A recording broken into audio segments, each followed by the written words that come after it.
I'm Aaron Baker from PhoneDog.com, and it's part 2 of the full video review of the Apple iPhone 5S. Is this the device to get, or should you go with one of the high-end Android flagships or even a Windows Phone 8 device? We'll find out in part 2.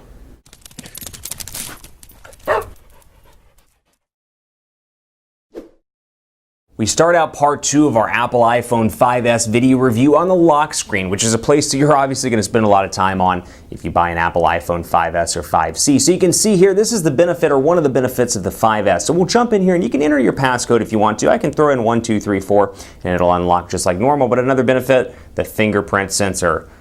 It should work. Let's see. We'll do it again. Pick it up. There we go. And access in quickly and easily into the device. Now I can do it from the lock screen itself right here, or I can scroll over, as you just saw me do, onto the passcode area and do it that way. So you may be asking, how do you set that up? We're going to walk through that on camera to introduce part 2. But while I'm looking for it, special thanks to our partners at Best Buy Mobile for giving us devices like the 5S for use in our One-Pawed Bandit giveaway game. When you go into Best Buy Mobile, you'll deal with unbiased reps. So whether you need Verizon, AT&T, Sprint, or T-Mobile, they'll make sure you get the carrier that works the best in your neck of the woods and provide you with what you need, thanks to Best Buy Mobile. So we'll go into General here and take a look. Passcode and fingerprint. And I'll throw in my 1, 2, 3, 4 right there. And so I can go in here and select fingerprints as well. So I think this is a pretty cool little design touch. So finger 1, you can see, is obviously my thumb. Put my index finger on it, it's not going to recognize it, but I put my thumb on it, watch it highlight it, because it automatically knows it is my thumb. I just think little design touches like that are pretty cool. We'll go ahead and add a fingerprint here from the beginning just so you can see what it looks like. So I'm going to go ahead and scan my finger, and you can see I have to scan it, lift it, scan it, and it's gradually picking up my fingerprint. It'll ask me for more. We'll move my finger slightly. Go ahead and do it like that. Again, and you can see that it's filling in the fingerprint as I go, and that should be it. Now I'm going to adjust my grip, and you're going to see it change a little bit and expand out. So I'm doing that right now, just pressing and holding down on the actual device, and it looks like we are ready to rock and roll. So now it has my thumb, and when I turn it off and back on, I've got quick and easy access. I'm sorry, I needed a passcode required after restarting, so I'll go ahead and 1, 2, 3, 4 it. Turn it back off again. I get caught by that every single time. Turn it back on, and there we go.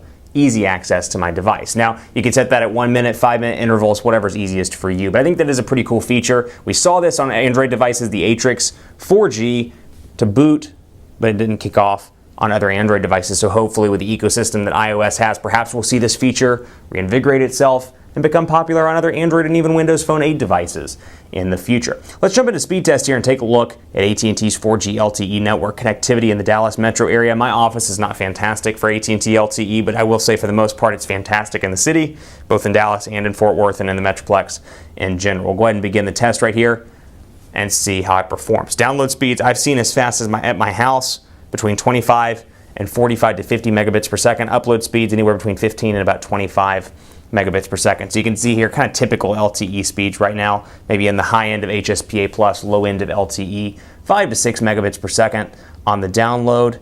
And then on the upload, let's see what we can rock and roll. About 5, 6, somewhere in there, kind of the same for upload speeds, 5.5, 5.6.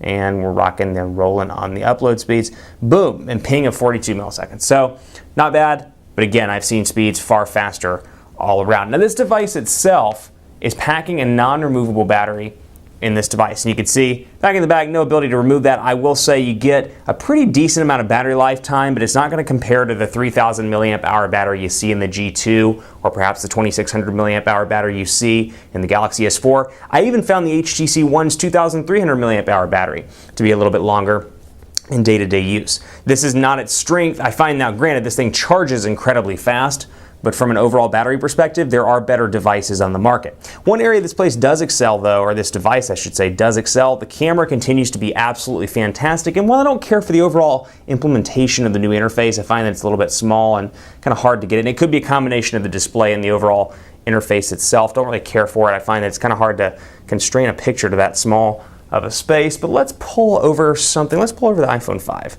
Take a quick picture of, and you can see I'm going to go down here and focus in on iPhone. We'll go ahead and bring that out and take a look. And you can see over here, I can customize the picture just by clicking right here and see all my different editing options. Chrome, instant transfer, process, mono, all that and more, and then of course HDR on and off. Beyond that, still a relatively simple camera interface on the iPhone 5S. So I can switch between a square picture, a panoramic picture, or pano as they've got right here, square, photo, video, and slow-mo, which as you would expect is a pretty cool feature to use on this device. So I'm going to iPhone here, and we'll focus in and snap a shot. And the overall shutter continues to be pretty fast on this device. And I can go in to my gallery as well and see those on the fly. So pretty quick and pretty easy, and then within these I can edit and come down here and crop. I can move stuff around and get rid of red eye, and I can go back and do those same editing options that I showed you at the very beginning of the picture as well. So you do have some editing options, but again, in comparison to the HTC One with Zoe, comparison to the Galaxy S4 with all of its different wealth of camera options, including dual shot and more, this may be lacking in terms of the overall features department or in the overall goodies department. That may be something that bothers you. You may not care. That's still something to keep in mind. Also want to highlight iTunes Radio here. So we'll jump into radio. I'm going to start listening to iTunes Radio.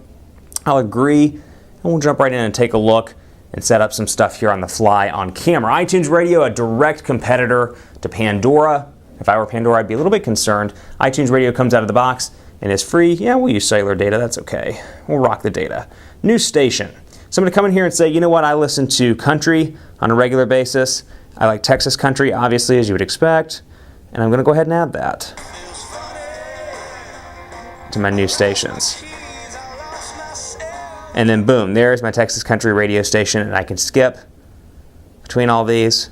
And let's see how many. I should be able to skip 6, I think, before it, 7, I'm sorry, before it doesn't let me skip again. And I can buy quickly and easily through iTunes, which is a huge benefit here because it's bringing the ecosystem together.